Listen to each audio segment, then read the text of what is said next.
aujourd'hui, nous commençons le chapitre 2 sur les équations différentielles. Alors, on va commencer par voir les équations différentielles du premier ordre. Commençons par la définition déjà. On appelle l'équation différentielle linéaire du premier ordre une équation différentielle de la forme y' plus alpha x fois y égale bêta x, où donc alpha et bêta vont être des fonctions, on va supposer continues sur un intervalle ouvert i, donc un intervalle de R, et on va dire qu'une fonction f est solution de cette équation E1 sur i, si f est dérivable, pour qu'on puisse calculer sa dérivée ici, et si pour tout x dans i, quand on remplace f là-dedans, l'équation est vérifiée, c'est-à-dire f' de x plus alpha x fois f de x égale bêta x. Alors pourquoi c'est une équation du premier ordre ici? Parce qu'elle fait intervenir une fonction et sa dérivée première. Un exemple, une solution que vous connaissez bien, que vous avez déjà tous vu en terminale normalement, c'est l'équation y' moins y égale à 0. Une solution, cette équation, vous le savez tous, normalement, est donnée par la fonction f de x égale exponentielle x. Pourquoi? Parce que j'espère que vous vous souvenez que la dérivée de l'exponentielle, c'est lui-même. Et du coup, quand je dérive exponentielle x et que j'injecte là-dedans, je trouve bien l'équation qui est vérifiée, c'est-à-dire exponentielle x moins lui-même égale 0. Commençons par voir ce qu'on appelle des équations homogènes associées. Alors, on appelle équation homogène associée à E1, qui était l'équation précédente, l'équation qu'on obtient en retirant le second membre bêta. Qu'est-ce que le second membre? Le second membre, c'est tous les termes où il n'y a pas de terme où il n'y a pas dans l'expression de termes en y ou en y' ou en y seconde, quand on fera les équations du second degré. Donc ici, c'était le membre qui était à droite. Traditionnellement, ce second membre, on le met à droite, et c'est pour ça d'ailleurs qu'on appelle ça le second membre. Donc cette équation homogène, à quoi va nous servir? Déjà, on sait la résoudre facilement.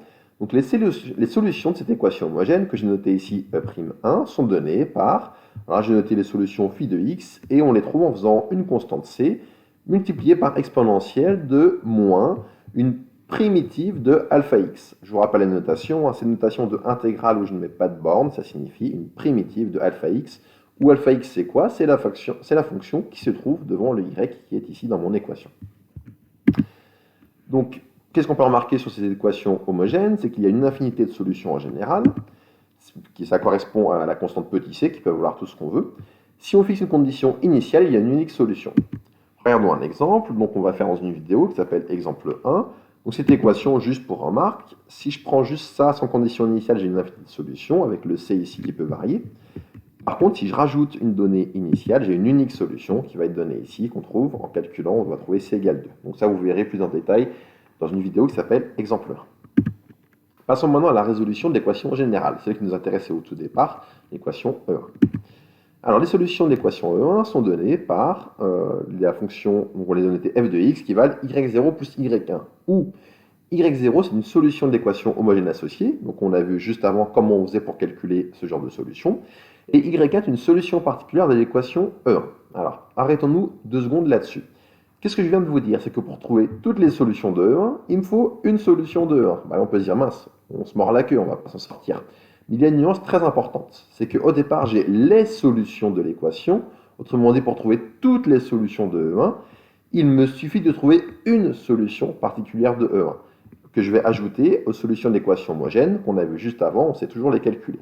Donc maintenant, le point clé, c'est de trouver une solution particulière à cette équation E1. Donc ce que je viens de vous dire ici, donc il y a une infinité de solutions en général. Si on fait une condition initiale, il y a une unique solution. Et là, ce qu'on veut, c'est trouver une solution particulière. Comment faire? Eh bien, pour ce faire, on va utiliser ce qu'on appelle la méthode de la variation de la constante. C'est ce qui arrive tout de suite. Donc pour cela, on résout l'équation homogène associée à E'1. Donc on a vu comment faire l'équation homogène associée E'1, pardon, donc associée à E1. On a vu comment faire dans un résultat précédent. Et on obtient du coup une équation, une solution de la forme c fois exponentielle, donc c constante, exponentielle moins primitive de alpha x. Et ce qui va se passer, c'est qu'on va chercher une solution particulière y1 sous la forme, je reprends l'expression ici de y0, et je vais remplacer ma constante c par une fonction c de x. C'est pour ça qu'on appelle ça méthode de la variation de la constante, parce que la constante c devient une fonction, donc ça va varier, et va dépendre de x.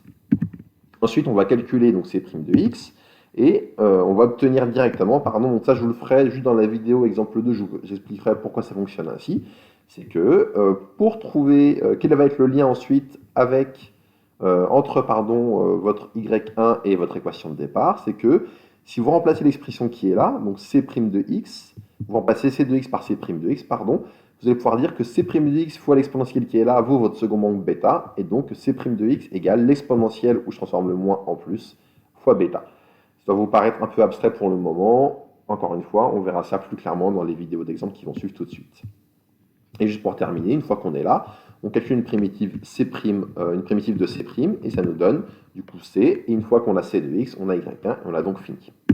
Donc une série d'exemples, donc celui-ci sera l'exemple 2, qu'on fera en vidéo. Vous aurez aussi ici l'exemple 3, qu'on fera aussi en vidéo, et ici l'exemple 4, qu'on fera en vidéo. Du coup, j'en dis pas plus pour le moment.